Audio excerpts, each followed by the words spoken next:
Good afternoon, everyone, and welcome to Meet the Grantmakers online.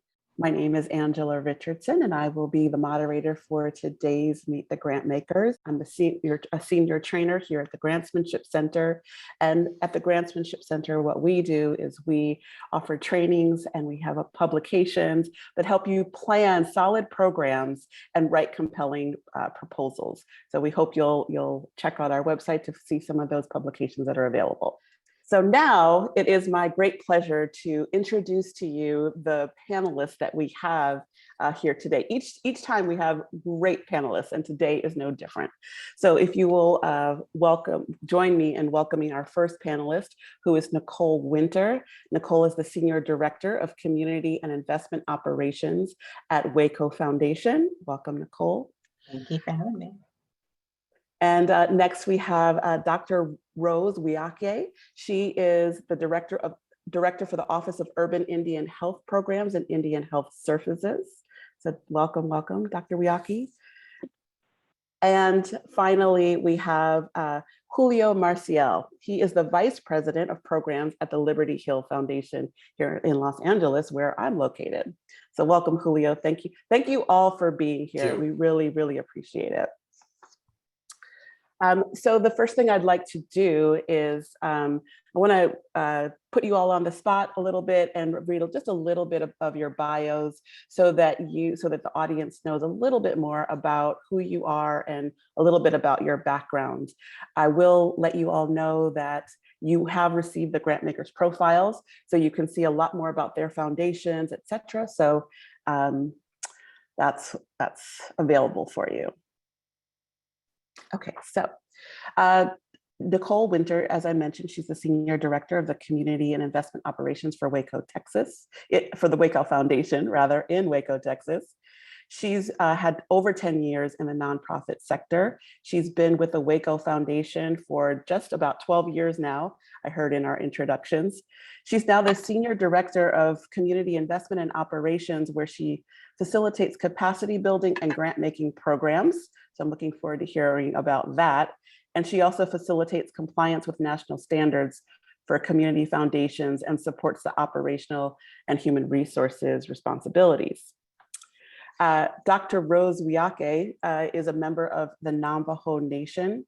She currently is the Director of Indian Health Services for the Office of Urban Indian Health Programs. She provides leadership in the administration of agreements with 41 urban Indian organizations. These are 501c3 nonprofits that provide culturally appropriate and quality healthcare and referral services for urban Indians throughout the US in 22 states. And Julio is the Vice President of Programs for Liberty Hill Foundation, where he oversees foundation relations and strategy, partnerships with government and other sectors. He oversees public policy, research, and evaluation, and he guides the foundation's youth transformative justice portfolio, including the provision of grant making, network building, public policy, and capacity building supports. So welcome all of you. I'm really looking forward to hearing more about your agencies, as well as some of the wonderful work that you all are doing. With that, I want to give each of you an opportunity. So I introduced you as the individual and your careers, and now I want to give each of you several minutes to introduce your particular institutions. Each of you is located somewhere different in our country, and the way that you do grant making is a little bit different. And so I want to give the audience an opportunity to get to know your institutions, to get to know how you're distinctly different from each other even, and even the panelists we've had in the past, and anything you'd like to share about your particular institution. So Nicole, I'm going to start with you. Okay, thank you. Sure. So as you mentioned, I work at Waco Foundation. So we are a community foundation for McLennan County, which is about 250,000 people. Overall in the county. We have the benefit of being a community foundation that has a nice size unrestricted fund, which means that in addition to helping philanthropists who do an advice fund, we actually get to do a lot of leadership related work and service in the community as well. So we're grateful for that opportunity.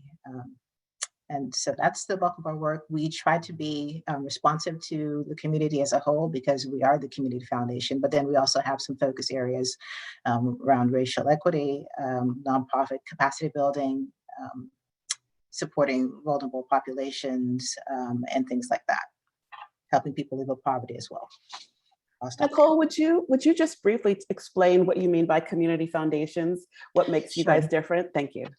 So a community foundation is usually a place-focused funder.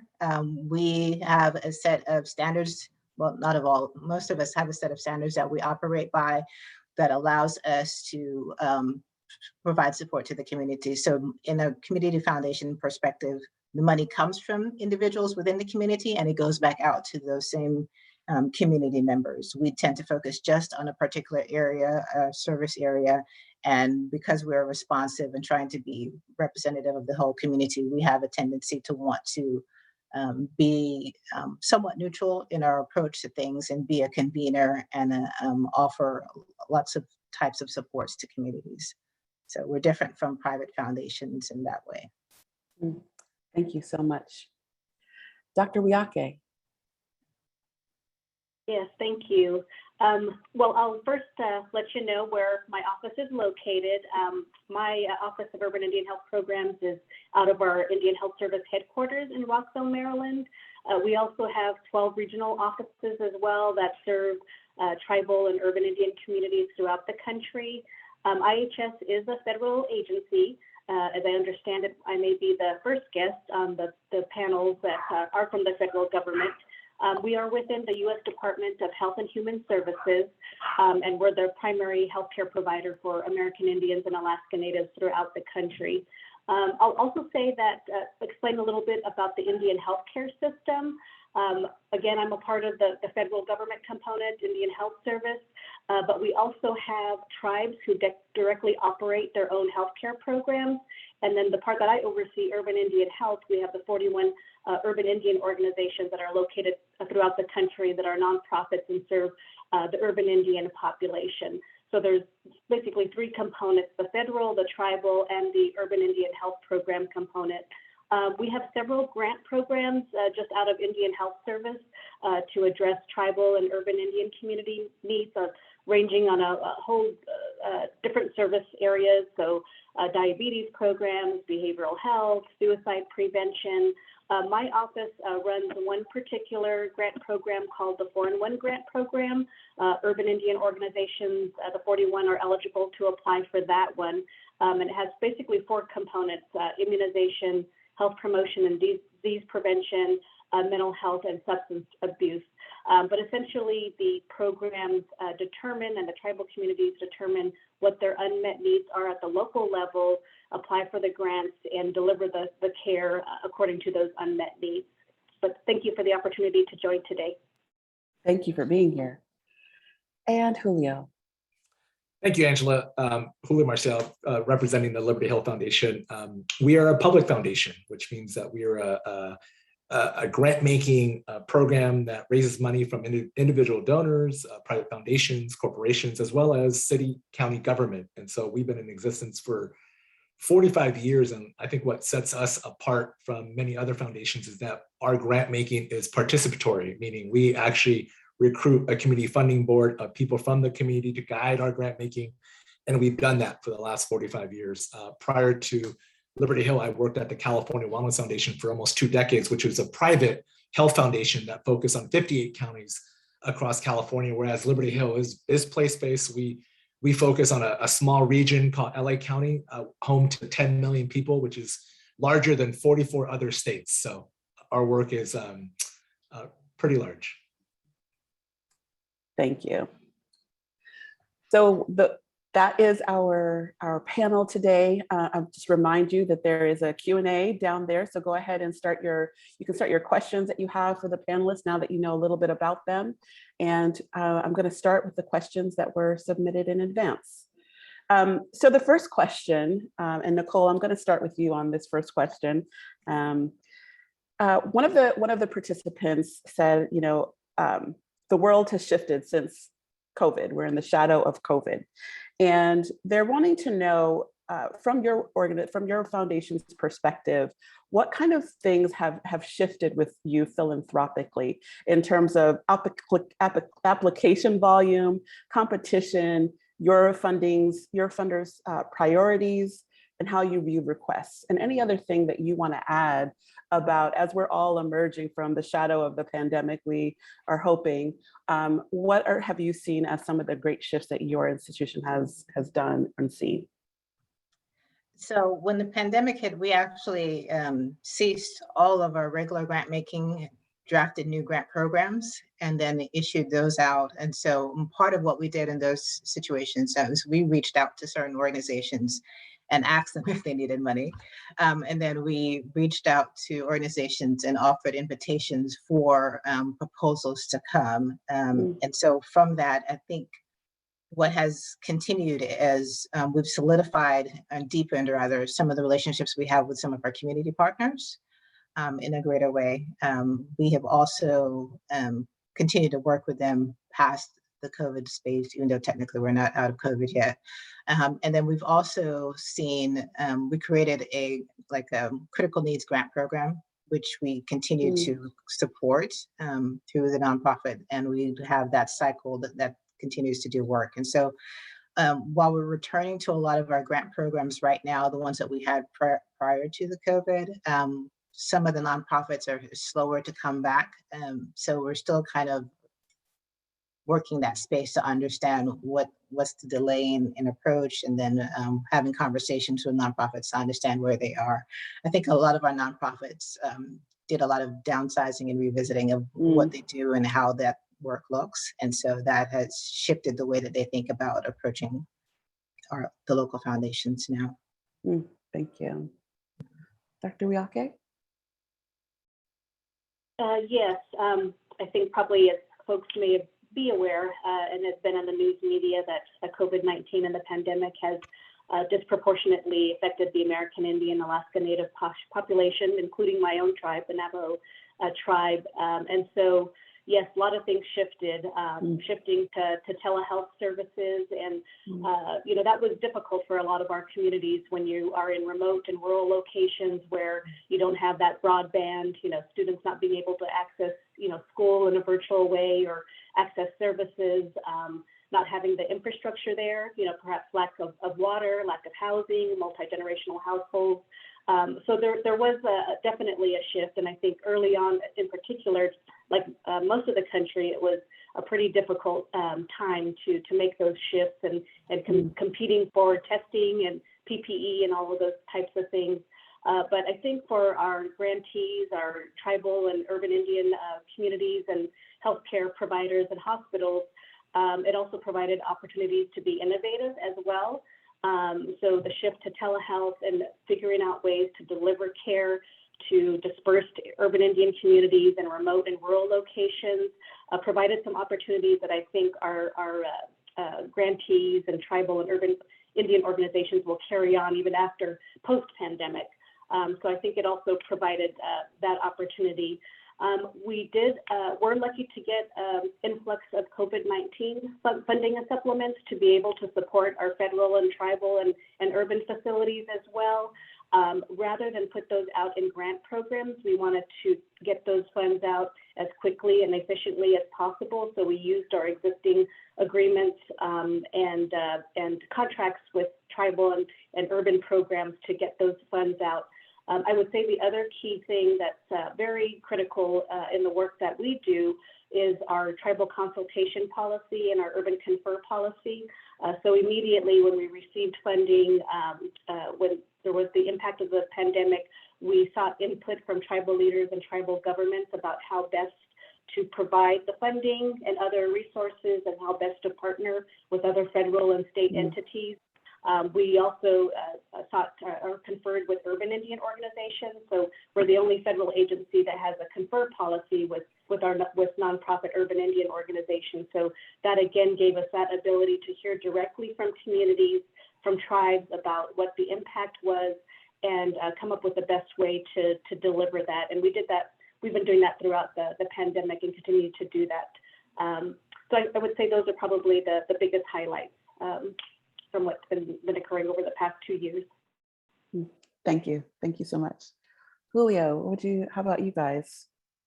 Yeah, so, I think what we saw and what we learned and what we continue to learn in this pandemic, and also after the murder of George Floyd, right? So the entire universe changed quite radically. And I think as a foundation that has been centering community for 40 years, listening to community, meeting community where they're at, folks were quite clear, like, we don't need just rapid response funding. We need you to commit long-term general operating support to give us that flexibility to maneuver through this pandemic, which is historic on so many different levels.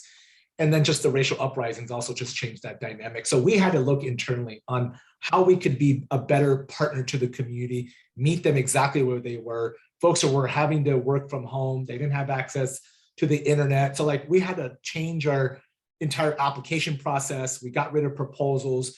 We didn't put the onus on our community partners. We had to work a little bit harder internally to ensure that our job was to accelerate funding out the door in many different forms. Absolutely, there was crisis funding, there was rapid response funding, but we doubled down on multi-year core support. We dipped into our endowment. We basically said, this is a moment that we cannot just sit on the sidelines. We got to be different. We got to be better. And that doesn't change. And so one of the things we're trying to encourage is, in LA, I joke often, if you know one foundation, you know one foundation. Unfortunately, we don't see the world the same way. We don't have the same application process. We don't have the same theories of change or whatever it is that we use to guide our work. At the same time, what our communities are saying, what our Black communities are saying, our API, our Native Indigenous folk are saying is, understand that this is not a moment. This is a commitment. And so what is your commitment to organizations who are facing the brunt of both the racial uprising as well as this global pandemic? And I think, our staff has had to really maneuver themselves to be much more community-centered than ever before.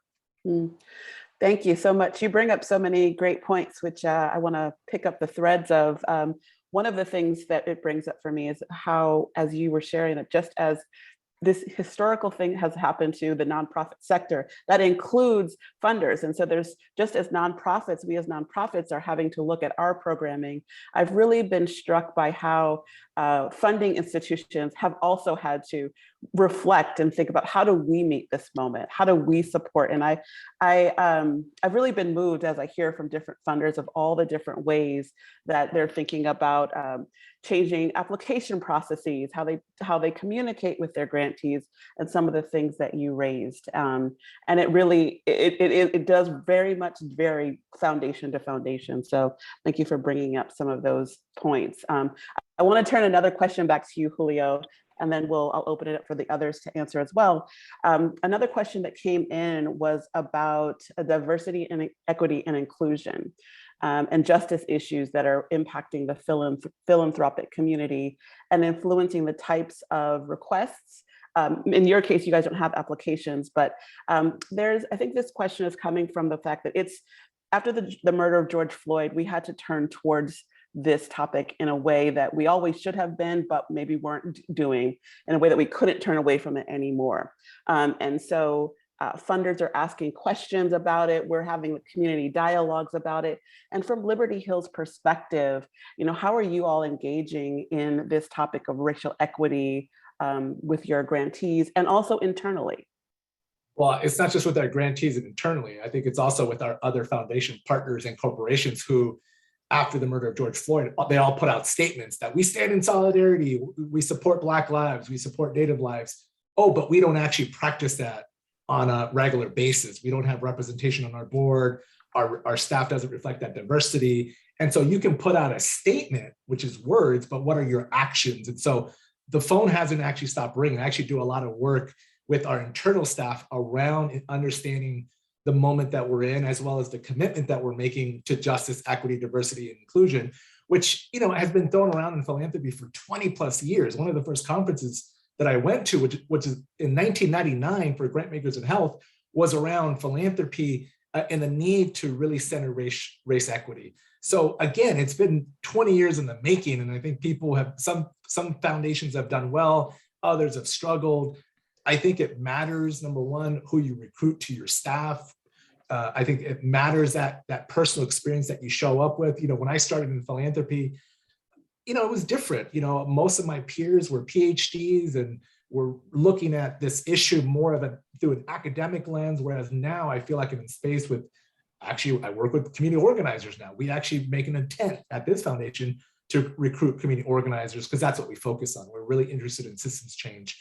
So I think just the dynamic has, there isn't a moment where you're not talking about this issue, Angela, and there's no magic solution, right? So I often say, if you really do want to make a change or adapt to the world that we're living in, you got to take 2 steps past your comfort level and then keep walking and really recruit others to help guide you. And that's what we're doing at this point at Liberty Hill. We're guiding a lot of foundations, major foundations that have a lot more resources than we do, on really how to center and focus and integrate DEI in everything that you do, from your hiring practices to your grant making practices, to the way you communicate about your work, to who your donors are, to who your partners are. That all has to be encompassed. Thank you. Dr. Weahkee, you have a unique situation because of how your institution is organized. So how could you speak to this question? Yeah, I wanted to speak to that question, but also just wanted to add something to what Julio had mentioned before, just in terms of especially the long-term effects and how we're thinking moving forward following the pandemic. And I think that's something, the impact on American Indian, Alaska Native communities. We were dealing with poverty and lack of education and cardiovascular disease, suicide, and so I think the pandemic really affected the communities disproportionately. And there's a lot of loss and grief and trauma that we have to think about moving forward. So I think that's going to be, it's not just, okay, now we're shifting and figuring out how to deal with the pandemic, but also looking at what those long-term effects are that'll happen and impact generations to come. So I think that's important for us to continue to have that dialogue. As far as diversity and equity, I totally echo and agree with everything that Julio is saying, that I think that's a continued dialogue that we have to have, continued education, again, thinking about all the different things, policies and infrastructure and communication, all of those are a constant learning experience in terms of addressing diversity and equity, and something that, we look at in terms of the American Indian and Alaska Native population. Specifically, we've been looking at missing and murdered Indigenous persons and equity and parity around that, and the issues of cross-jurisdiction and access to health care and access to law enforcement, and making it a priority. So, those are all areas that we are very important to our communities and that we're attempting to address.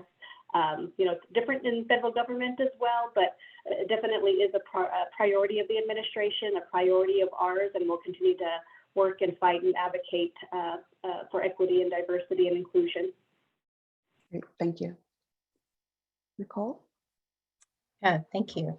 So I think I agree with everything that's been said so far. We actually started doing DEI work before any of that happened. We started offering trainings in the community around it back in 2014, and I've been doing that ever since, securing community leaders to kind of educate them about the history of race and racism in our country and the impact of that and how that influences what our community looks like today, what it can look like, how we talk about community challenges and how we address them. So that's been happening and continues to happen. And we've been able to draw some community institutions and anchor organizations into that work as well. I think for us, looking internally, that's also meant for us looking at things like asking ourselves, like, what do we expect of the nonprofits that approach us? The timeline for what we expect of them, like how advanced and ready do they need to be when they approach us, as opposed to what we can work alongside of them in terms of their capacity. We're asking how we're using our social capital. Are we making network connections? Are we helping them build their capacity and grow as an organization? We're asking how do we hold power, and are we sharing power? Who makes the decision about what criteria is used and what we vet, and who makes decisions? We're asking how do we hold ourselves accountable? Is it just enough to say that grant programs are available to BIPOC and other communities, or is it that we measure like how much we're actually engaging with these folks? And so I think that's what we're doing. And I think you also asked something about questions. Did you do that? Yeah, well, the question, the submission was around questions, that how Yeah. has that influenced how you ask questions and what you ask? Because Yeah. I know some grant makers have put that in their guidelines that they want to see efforts. Yeah. So again, what's been said before is, we do some of the same things. We ask applicants, what does your leadership look like, whether it's the board and staff level? Does it look like the community you serve? What does your design and development of programs and services look like? Are you partnering with the community? How engaged are in there? Are they? Is it an inclusive process? We're asking questions about if they've disaggregated the data about their populations, and if so, what does that look like, and what does that mean for them? And what's changing, or how can we help them in that change? Or what are they doing within their own organizations around learning in this space and continuing to improve and understand? So there are a number of things that we're thinking about and processing and doing for ourselves, as well as doing in partnership with other foundations and other institutions in our community. Thank you. Okay, so I want to pivot a little bit from some of the broader topics. We have over 400 people on this webinar, and a number of them are grant seekers. So they're writing applications. So I want to talk about, from your perspective, in your current positions, and even because all of you have held other positions in the sector. So from your knowledge, one of the questions is, could you give an example of a best practice in a grantor-grantee relationship building that you would like to see more often? So I think in the trainings that we do, a lot of times, the participants are asking, okay, we need to build relationships. How do we do that? What does that even mean for a grant seeker? And each of you is in a slightly different context. So Dr. Weahkee, I'm going to start with you because you're in a government context. And so that's particularly different from the private sector. Yes, I would say the best practices, one of them is what I mentioned earlier with tribal consultation and urban confer, being able to seek that input directly from tribal and urban Indian communities about the funding and about a particular grant program. Say it is suicide prevention, and they provide us input about, where do most resources need to go? Is it prevention? Is it intervention? Is it across the spectrum? Is it different age groups? But being able to hear directly from communities about what their needs are, I think is very important and helps inform where we dedicate our limited resources to. Another piece of that, at least for our grant that we have, I mentioned the 4-in-1 grant program. One of the things that we do ask is from the urban Indian organizations that are funded is to submit a unmet needs and recommendations report. So we kind of get real time, what those unmet needs are and what their recommendations are at the local, state, and federal level. And being able to use that information to try to address that need, whether it's technical assistance, training, changes in policies. Obviously, over the past 2 years, a lot of it had to do with COVID. So being able to use that, and as a funder, determining, again, how do we prioritize our resources to help communities and our grantees navigate what those needs and recommendations are. So we're able to share that with our federal partners and the Department of Health and Human Services as well, what those recommendations are to help influence some of that decision making. So I would say, those are just 2 examples I think that have been very effective. Great, thank you. Nicole? All right, so community foundation with a small community, so it will look very different than our other 2 panelists. But for us, I just encourage people to think about the relationship as more than just a transaction. So don't just approach us when you're ready to apply for a grant or you need funding. I want to know how you're doing personally. I want to know what you're doing as an organization. I want to know how things are faring, and what you're learning, what you're dreaming about as an organization. Those are conversations that I ideally like to have organizations along the way, and not just at one point in time. So even if that just means you add me to your newsletter, that's fine. It's just a way for me to continue to keep up with you and to know what's going on. For us, being a community foundation, engagement is how we understand and how we help vet our organization. So that constant communication, or that regular communication, is really important. Mhm. And just to sort of piggyback on that, because one of the questions came in is about, and what if you're a new organization and a newer organization and your foundation hasn't heard of them or isn't familiar with their work? Do you recommend, what do you recommend? Introductions. So start with introductions, talk about who you are, what you're doing, why you're in this community, what need you've seen, and then start from there.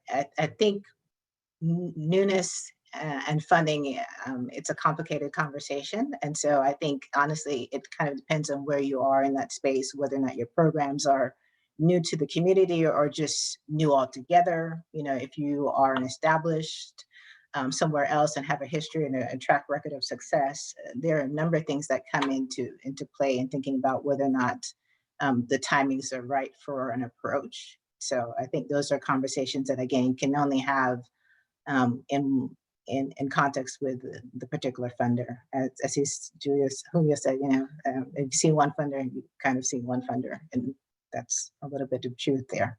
Yeah, thank you. Julio, how about Liberty Hill? I mean, it's +1 what Nicole said. I mean, I have a very unique perspective because I was a grant maker for 19 years. You know, we had $1 billion endowment. We were getting 600-700 applications every single year. I said yes 6% of the time. So I said I had to say no, which is really hard. And then I went to a public foundation, which didn't have its endowment. We raised every money. So I'm also a grant seeker. So for the first time in my career, I actually have to raise money. So when people in the chat are sharing, like, what are the tools and how do you get, you know, the attention of a funder that doesn't have an application process, I get it. But I'll be honest, my reality is a little bit different. The reason why is now it's my peer group, right? So for 19 years, they were a peer.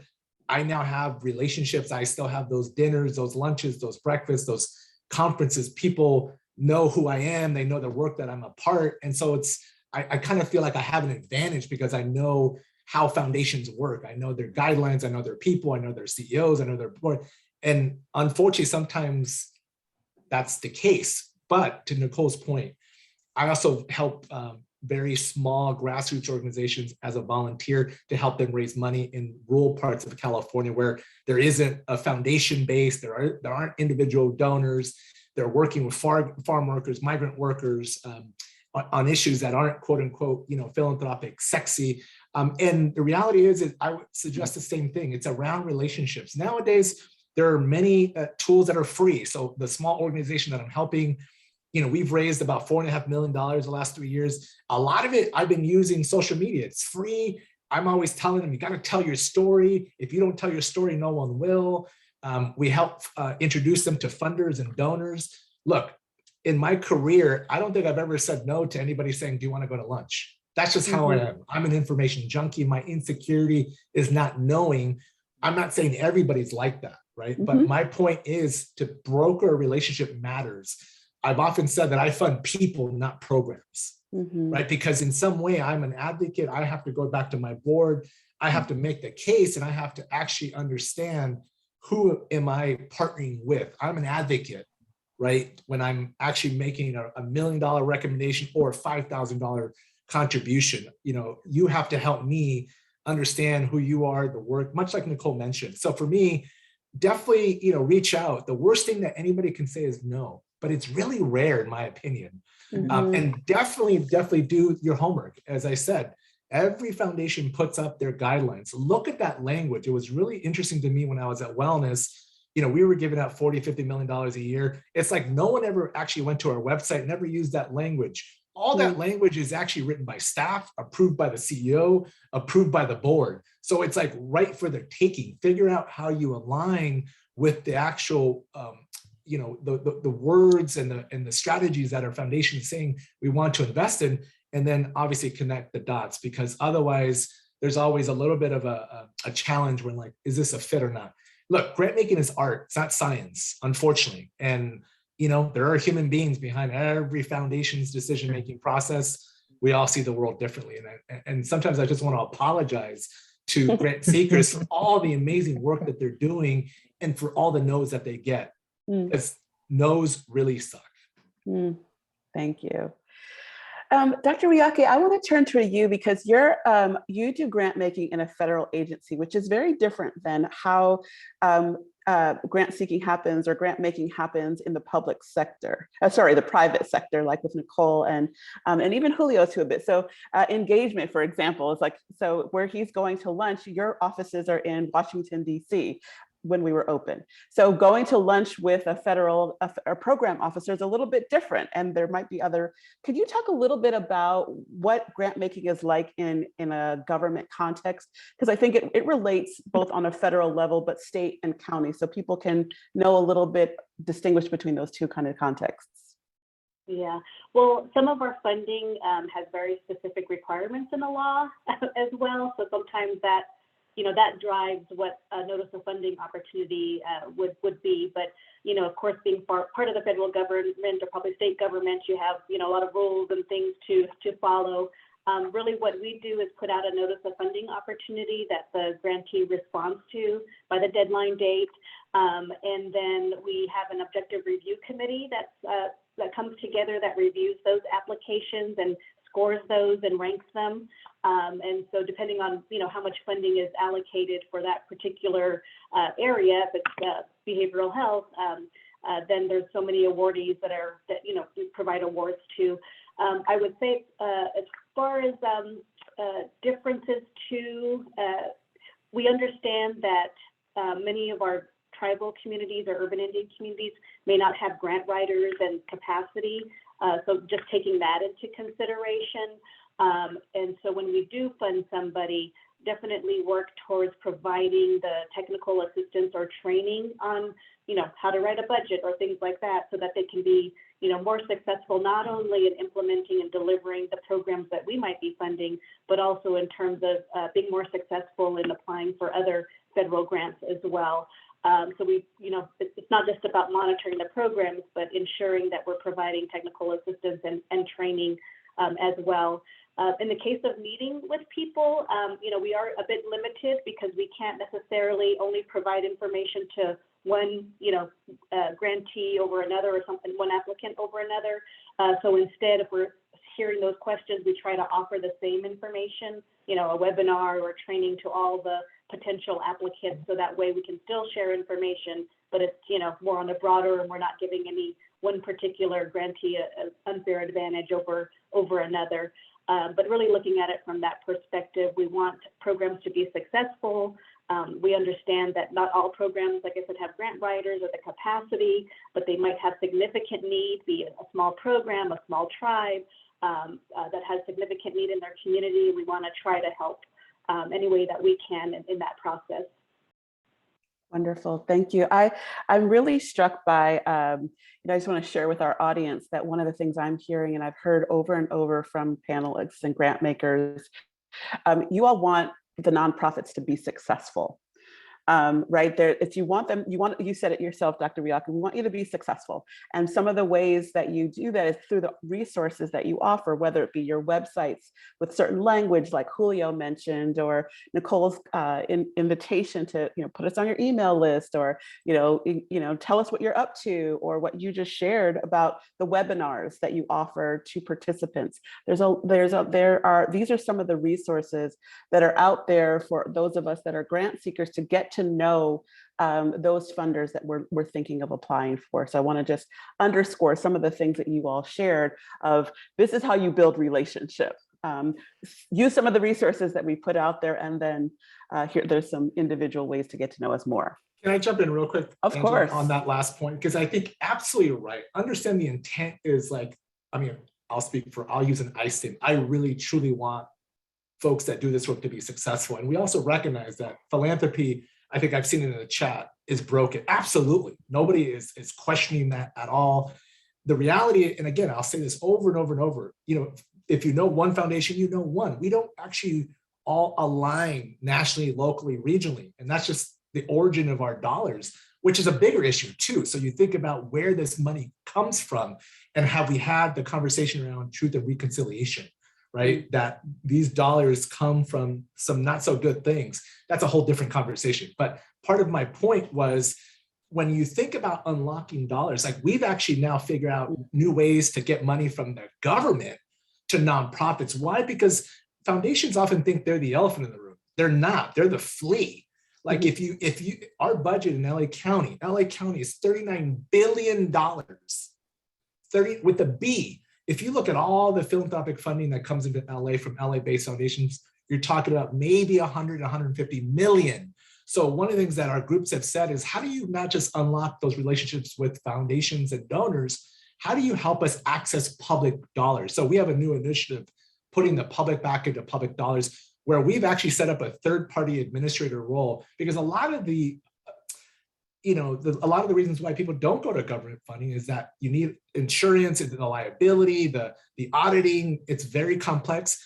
We put ourselves in the middle, so now we're a conduit. We actually get tens of millions of dollars now from the government and now become the grantor of record, right? We absorb all the pain of audits and compliance so that folks can focus on their work. But again, that idea came from community. So when we talk about relationships and partnerships, we too are learning from you all. So anyways, I just wanted to make a point to say that we truly do want for you all to be successful and figure out ways how to use our power to share power, to leverage power, to give back power, etc.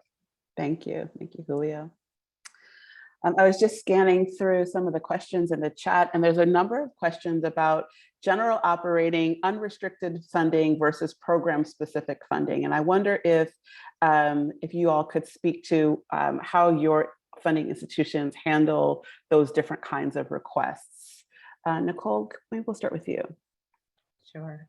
So we have actual programs in a number of different categories: capital, large and small, program operating support, and then some other categories, which include program and operating support. So we actually do offer operating support and unrestricted support, general management expenses, kind of things on a regular basis. So we see it's part of the work of doing business and being a nonprofit, and it's necessary. You can't do the work without staff. You can't do the work without overhead and facilitation and meeting space and all those things. And in order to do that well, you need to, account for those things and to manage that. It's the full cost of doing business, and I think it needs to be included. So we do include that.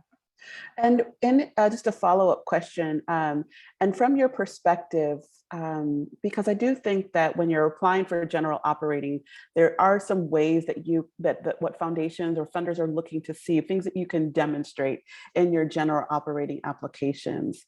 Could you speak to that a little bit? Yeah, so I think what you can do oftentimes is think about what you would put it in a program narrative and just talk about that, but then talk about, again, the logistics of carrying on the work of doing business and understanding that in order to do facilitation well, you have to have good staff. In order to deliver on content well and to be out in the community, engage community, you have to have a proper meeting space and all the things that come with that. So I think you can take what you already develop and already write for most narratives and just attach the larger speak of, this is part of who we are. And in order for us to do this program, this is just a necessary part of the work. So for me, I can't see the disconnect. I understand that some people have that category and it's put on them by other organizations or other founders or whatever. But for us, it's always just been a connection point for us. Thank you. Dr. Weahkee? Well, I think, again, with the federal grants, it's a little bit different as far as what are allowable costs or disallowable. We do take the indirect cost rate, and so that's included as part of the budget. But I think it's always important to work with the grants management officer on what those allowable or disallowable costs are, because, again, if it might be something on the face value, oh, it's not allowable, but if you can justify how it's related to the services that you're providing, some of those can get approved. So I think that it's still, even though it's, might be written, always good to talk to the grants management officer and how it supports your program and go from there. I think that's so important. Those of you that are out there that have been thinking about federal opportunities, that you get a little bit nervous or you feel a little daunted by it, that's another resource that Dr. Weahkee just mentioned, the Grants Management Officer, where there's certain things that are in the guidelines and there's resource to call and clarify as you're approaching your application. So you don't have to just work in a silo by yourself, that there's actual someone you could call, you can get clarification to help you submit your requests. Julio, how about Liberty Hill? So again, I'm fortunate so that all of our grants are Gen Op, right? So nice. I've been a part of now 2 foundations that you didn't have to convince us. I was fortunate at my old job at California Wellness that, you know, our former CEO was a former executive director. So he got it. He understood the need for multi-year general operating support. And so they are now one of the largest in the state of California. I believe that, you know, 95% of their funding is multi-year general op. We know that is the gold standard, right? So we put out $20 million per year, and all of it is general operating support. So we are not going to be the one that is going to make you jump through, you know, various hoops. We'll leave that to the big institutional funders that still maybe haven't seen the day of light. So part of our job is to, you know, we don't have that amount of dollars that they do, but at the same time, you know, we want to make sure that we're not an additional pain point. But yeah, like you mentioned, I would encourage those that are applying for Gen Op, take advantage of the resources, look at their, you know, grants database, also follow up with some of your peers and colleagues who've gotten a general operating support grant from that foundation, or, you know, or experience working with city, county, federal government agencies that have been, you know, giving out awards. I think there's a lot of lessons to share. I'm a big believer of this peer sharing element. For too long, philanthropy has divided the ecosystem of organizations where you fund some and you don't fund others.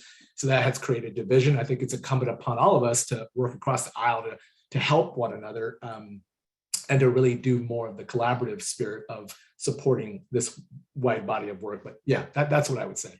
Yeah, and just to follow up to like what I asked Nicole, is there a specific thing that you could share from your years of experience, both seeking grants and also being a grant maker? What makes general operating applications strong from your perspective? You know, I mean, but here's the thing. So I think someone said this earlier, you know, when I was at Wellness, you know, my portfolio was about $15 million a year. And some of the proposals that were not very well written, I said yes to because we had a built-in site visit. So I got to spend time in the community. I drove around, I had lunches with the young people. So for me, like, this is one of the, it's unfair that oftentimes we're looking at paper to make decisions. Like, philanthropy hasn't figured out, some have, now some foundations, some donor collaboratives ask you to submit a video, right, where you can actually talk about your work. But unfortunately, like I said, everybody's a little bit different. For me, it wasn't how well written it was really, do I truly understand what you're doing, how well you're doing it, and who's benefiting from your work, right? And so for me, I always have a loop. Like, I will always, you know, go and check with folks about, okay, well, in their application, they said they partner with you. Tell me about your partnership. Is it authentic? Is it real?